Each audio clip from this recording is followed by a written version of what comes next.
Bakersfield. This is Eyewitness News Morning. Good morning, everyone. Thanks for joining us. I'm Stacey Rasmussen. I'm Aaron Perlman. The biggest story, of course, of the year so far is these wildfires down south. 4 of them now. Yeah. And now you've got word. We've talked a little bit about your parents have been evacuated. You've got word. What's the situation where they live? I mean, they know that a house is burned down somewhere on their street, but not right next to them. They're in the red zone, so they're waiting it out and seeing what happens. Wow. Yeah. So many They're people. waiting it out, not in their house. They evacuated. Well, yeah, we assume that. Yeah, there's nothing else you can do now except wait and hope and pray. Yeah, and we're going to have new updates. Kyle Betts is going to have that. But let's talk about where it's going and where it's been.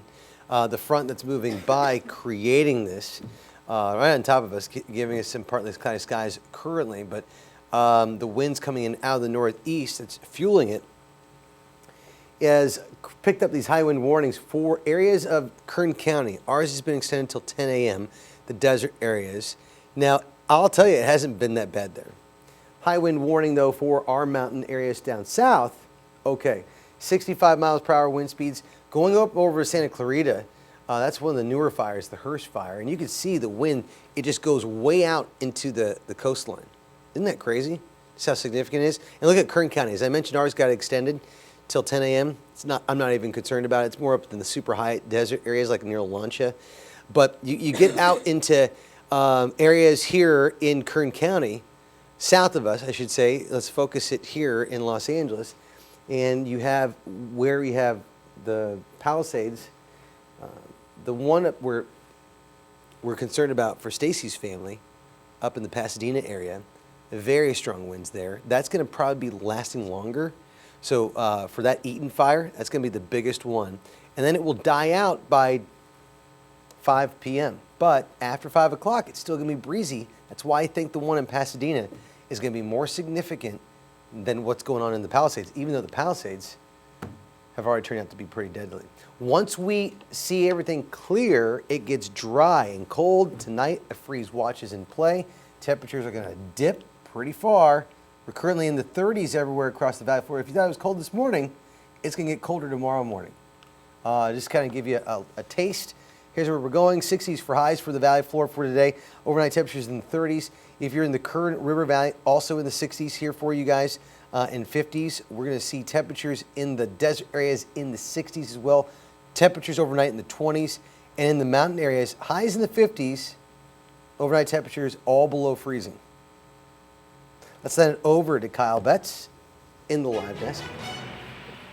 All right, thanks for that, Aaron. We've been following those 4 wildfires down in LA County throughout the morning, and officials still giving some updates in a press conference right now. Let's take a look down to LA County right now. While officials are still giving their right now in that presser, let's take a brief live listen in. The school district has closed its schools today, and as you heard from Superintendent Carvalho, LAUSD has a variety of updates.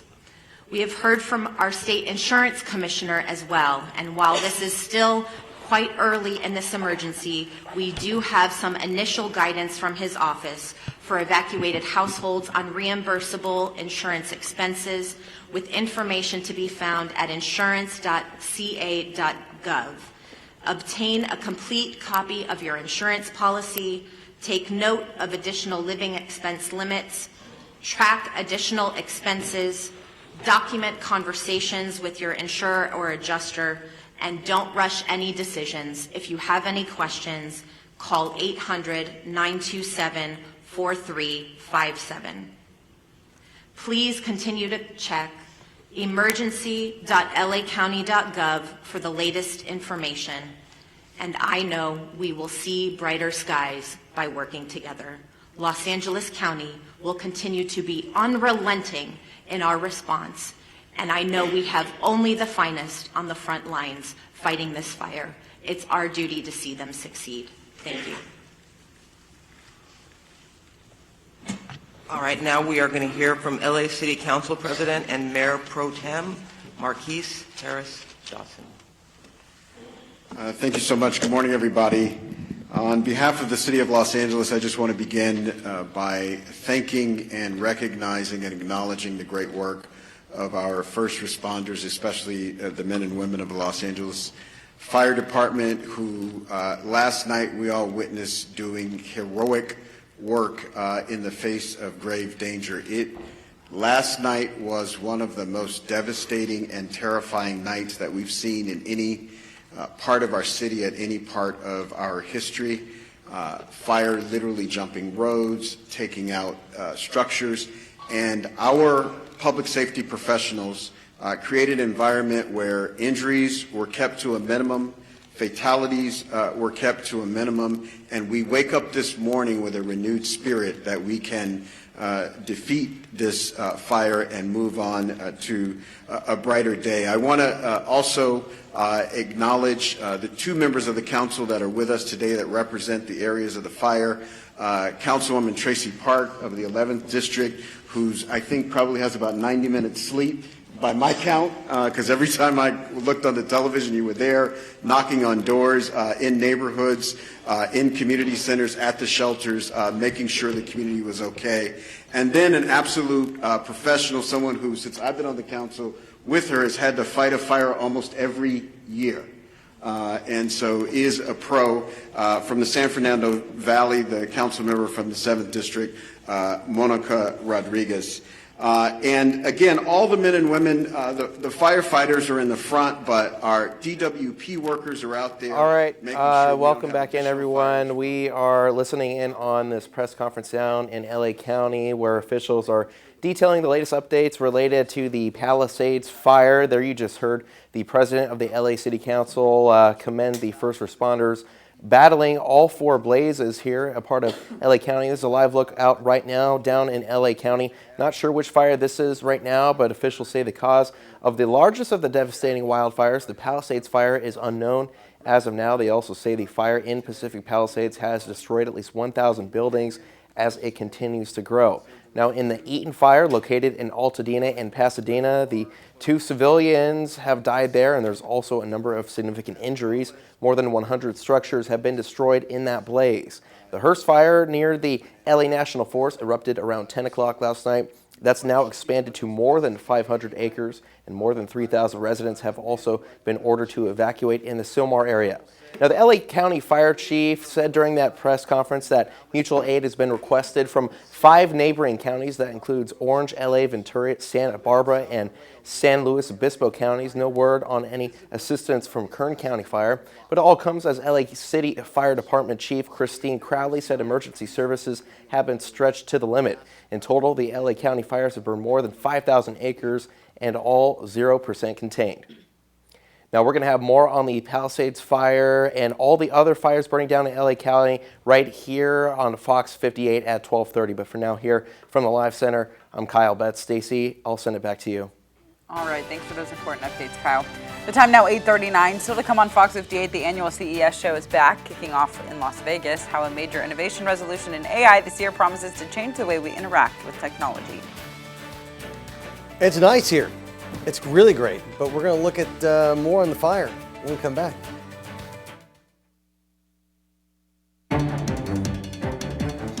It's Palisade Fire right now. I mean, Southern California is going to look completely different now that you start thinking about this. You can see just all in flames. The direction of the smoke is the direction the wind is blowing.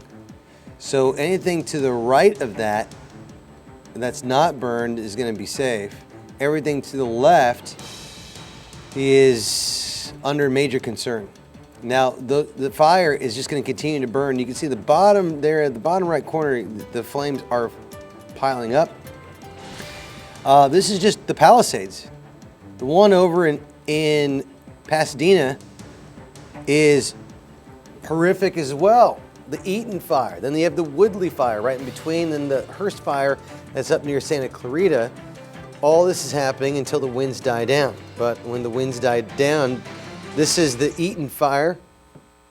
Oh no, my bad. This is the Eaton fire. Okay, we are back here now. Take a look at that. You can just live on this. You can see the smoke just continuing to pile up. Now, one thing I was talking about with Stacy. Stacy grew up in Pasadena, and she was saying that, it's just a typical, it's not based off of the mountain range. It's right. It's not based off the mountain range. It's more flat. But what's happening is the wind's picking up the embers of these flames and just flowing them right on top of house to house, treetop to treetop. And there's a lot of perfect brush to get hit that may be even miles away, but once it hits, the wind just takes it off. Let's go ahead and just jump into this right now. Let's go ahead and take a look at this. As the winds, high wind warning for the valley floor, we don't have it. Desert areas, it's been extended until 10 a.m. I'm not concerned about our winds. It's all in Southern California where the winds are the strongest. Current wind speeds. Let's just dive into some of these locations. You can see where it's the strongest right off the coastline. Malibu. Just got word, I was reading up online of Dick Van Dyke. Remember he was evacuated from his Malibu home last year, just like a couple weeks ago. Been evacuated again. And this one looks even more significant in that area. All these locations, everybody under major concern. Everything you see in that section, you travel over towards the Eaton Fire going down into Riverside. Now the winds are very strong down here. I'm not saying this is going to happen, but there's a potential we're going to see this continue to spread even further south. Let's hope not, because it's all about when the winds die down. They're not set to die down until 12 o'clock is when it starts to slow down. Still going to be strong, but the warning doesn't extend until it goes until 6 p.m. But it's in that area where the Eaton Fire is, up in the San Bernardino Mountains. It's when it starts to finally drop off, but it will definitely diminish in areas where the Palisades Fire is located at. Now, the cause of this is because of two fronts coming together, the ridge moving inland, the low trying to move in that same direction. It's created just this strong winds is just moving right down. But once this ridge moves overhead, things dry out and it gets super cold, especially by tonight. We have a freeze watch tonight. If you're a farmer, cover up all the crops, bring in the pets. I'm talking to you, my neighbors. Please do that. I want to sleep. 60s for temperatures for highs. The next couple of days, we're going to warm up Friday. Things will get really quiet by then. But then we're going to be back to seasonal temperatures thereafter, going into the weekend and beyond. Each night will be in the 30s. It's going to remain cold.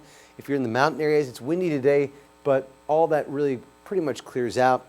And then we're going to be in the 50s for highs. Now, it does get colder next week, but it's going to stay cold each night, no matter what. You can learn more online, BakersfieldNow.com. Click the weather link.